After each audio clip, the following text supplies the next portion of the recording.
All right, so today let's go over our candidates. Now I'm going to take our top 3 candidates in this 2023 election. Let's dig a little bit into their background, where they're from, who they are, so we get a better understanding. Now, I know you want to know who I'm going to vote for. I'll reveal that at the end of the video and why, but let's jump right into today's video.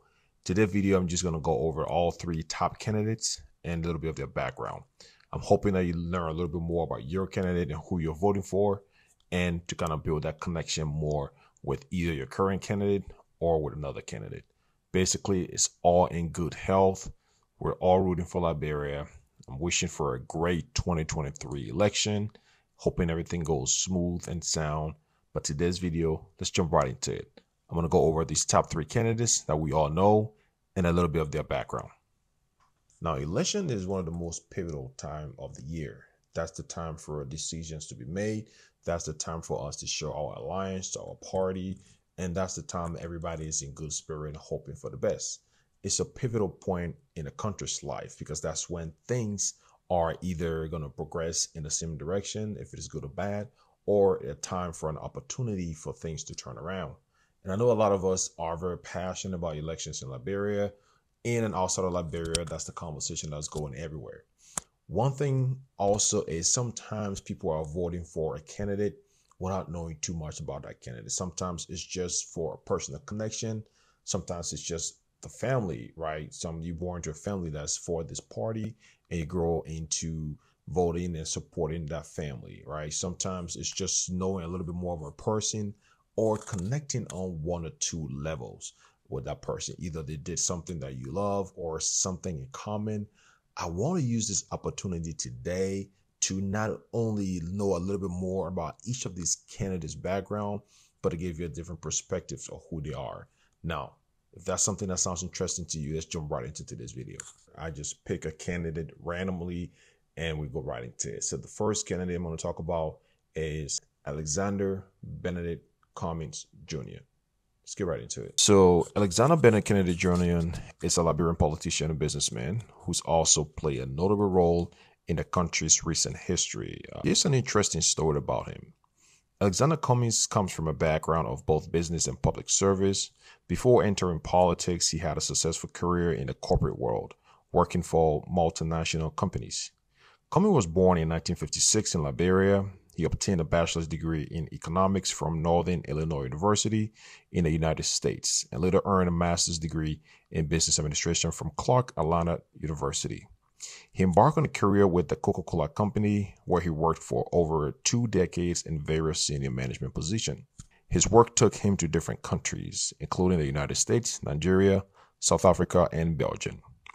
His experience in the corporate world equipped him with valuable skills in management, leadership, and business development. His campaign emphasized his message of change, transparency, and economic growth for Liberia. While Cummings did not win the presidential election in 2017, he emerged as a prominent figure in Liberian politics. His decision to step into politics arena after a successful business career was seen as a commitment to contributing to his country's development beyond the boardroom. Cummings' story is interesting because it showcased the complex interplay between business and political in the context of Liberia's recent history. His willingness to use his skills and experience to try to make positive impact on his country's political landscape demonstrate his dedication to Liberia's progress and development. His first introduction to business was by his mother, who leveraged him to go door to door to collect payment from customers and keep track of sales.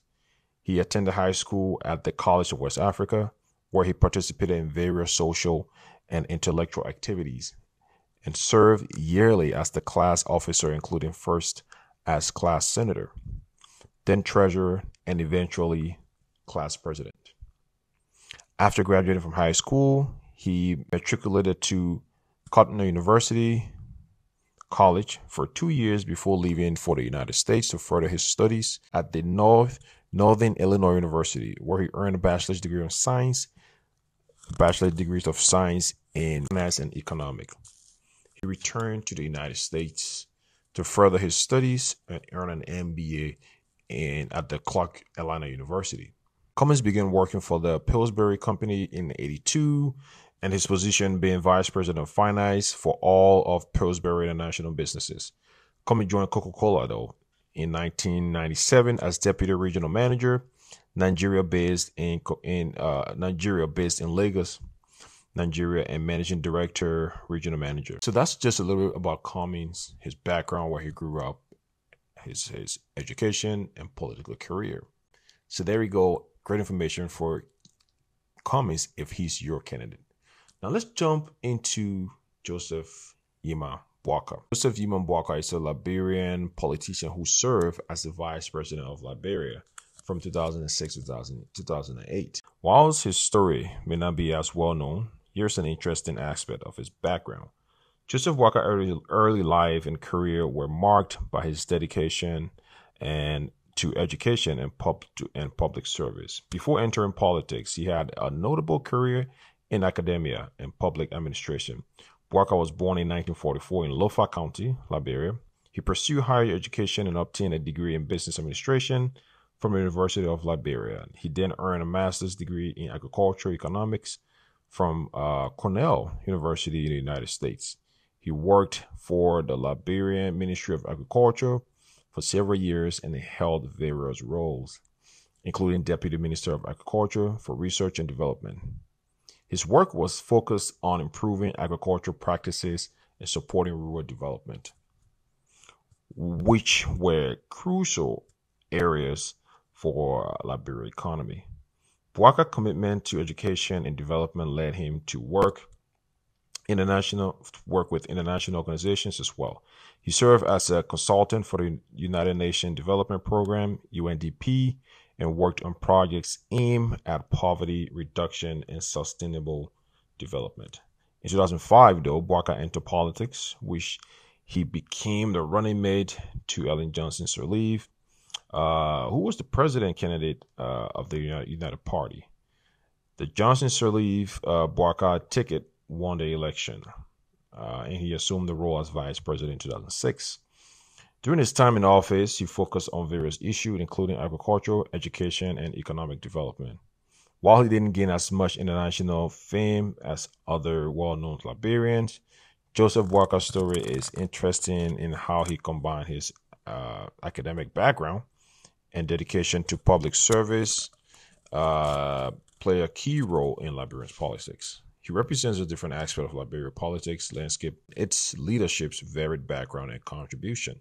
All right, so now that you know a little bit more about your favorite candidate, Joseph Boaka, if you're somebody who is on his party or voting for him, that's a little more insight. Or if you're not, that's a little more insight for you as well to know who your other candidates are. Now let's jump into our last but not the least. Of course, I didn't pick this in order. Our current president, George Oponwia. It's an interesting story about it.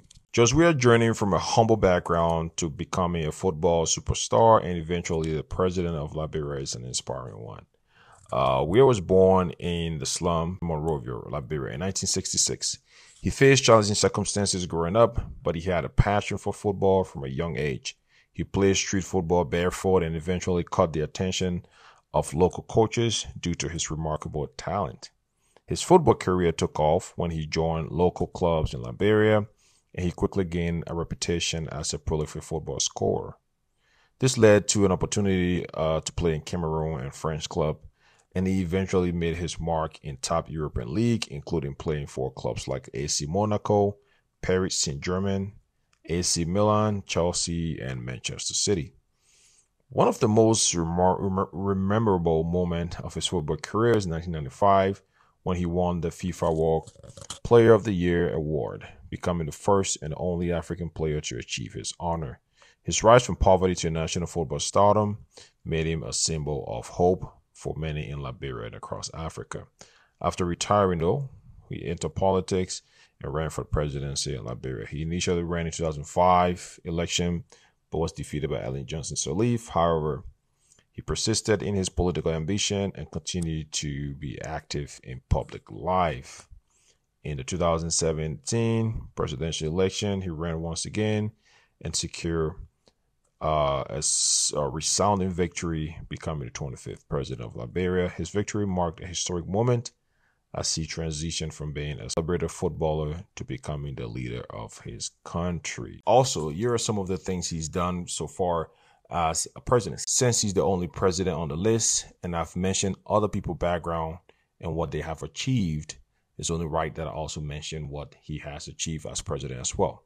So let's get right into it. Since the inception of his presidency in 2018, George Weah has made great strides in all sectors of the country, ranging from health, education, youth development, gender and social platform, macroeconomic stability and growth, monetary and fiscal policies, food and fuel price stability, energy infrastructure, agriculture. Now, before I move forward, I know Liberia is the politics in Liberia is pretty strong, and this channel is a politics-free channel. These are just history of iteration of information that's out there and not my opinion.